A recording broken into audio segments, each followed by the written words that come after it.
up the hill. So I'm not exactly sure the best way to do the experiment is. Everybody get in a group of two. I need one person to be the experimenter, and then one person to be the experimentee, and then we'll swap after a couple trials. So try to, and if anybody doesn't have a partner, I'll partner with you. It's always good to get that. Stopwatch. Do we have an even number of people? That one doesn't work. Yeah. You guys partners? Tim, you got a partner? You're with me. Here we go. Stop watching.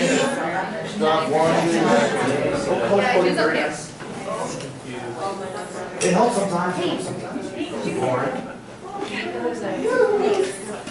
If I run out of stopwatches, does anybody? Oh, you guys already have one. Here we go. Exactly. If you run out of stopwatches, if you got a cell phone with a stopwatch, that'd be fantastic. We have just enough. We'll see if all of these work. You guys partner? Excellent. Okay, you guys got one. You guys need one. We may have just enough. This is great. You're welcome. Here we go. How long it takes me to handle stopwatches? Took care of that. Oh, Sarah, you got a partner? You and JC? Awesome, awesome. Me and Tim will go. Here you go, Tim. So here's what I want to do. And like I said, I didn't have a chance to really think about the implementation of the experiment. One of you, pick whoever's holding the stopwatch is the experimenter right now. And the experimentee is the other person. What you're going to do is, you're going to hold the stopwatch so they can't see it. They can't see it. And when you collect data, make sure they can't see it either. We're going to do this 5 times. We're going to see how well someone can time 10 seconds based on a count in their head. So we're going to see if, on average, you can't use a damn clock on the wall. I didn't think of that. Oh, it's still running. Good. We're going to see how well we can time 10 seconds. So here's what I think we should do. See if this makes sense. I was, again, thinking about it on the ride up the hill today, how to implement it. The person who's the experimentee looks at the person and says, go. That person then clicks. And then give a nod or something when the person is to stop. When you think it's gotten to 10 seconds, nod or something, some kind of a signal to let the experimenter push the stop button.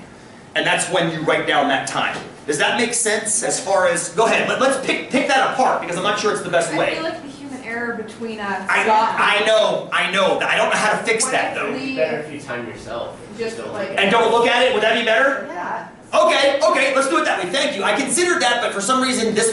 Okay, so here's an idea. The person holds a stopwatch facing away from them. Yeah? Yeah.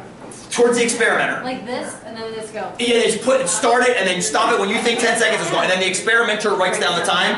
Is that better? That might be better. It takes out one variable, doesn't it? Thank you, Michael. Okay, was I going to say too? No. Oh, yeah, no. If the person nods their head and there's Don't do that. Right. Well, if there's a reaction time delay, it's like 0.3 seconds slow. Yes. So you're 0.3 seconds off. But then when they nod their head again, It cancels. you stop through. Assuming it's consistent.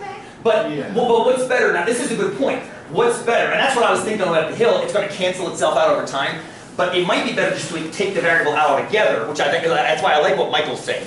So everybody's good, they're going to hold the watch away.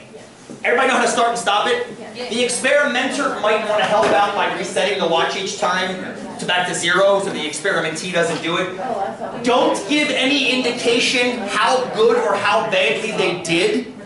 We don't want to introduce experimental bias, right? So we don't want to do something like, oh God, you suck, and then they go, oh! Just don't cringe, don't do anything. Just write down the time so they can't see it. Let them do it 5 times total. 5 times total. Collect 5 data points, then switch, and the other person does it 5 times. So we'll have like 30 data points ish. Cool? Go to it. Let's see if we can target a half a minute or 10 seconds. Excuse me, Tim.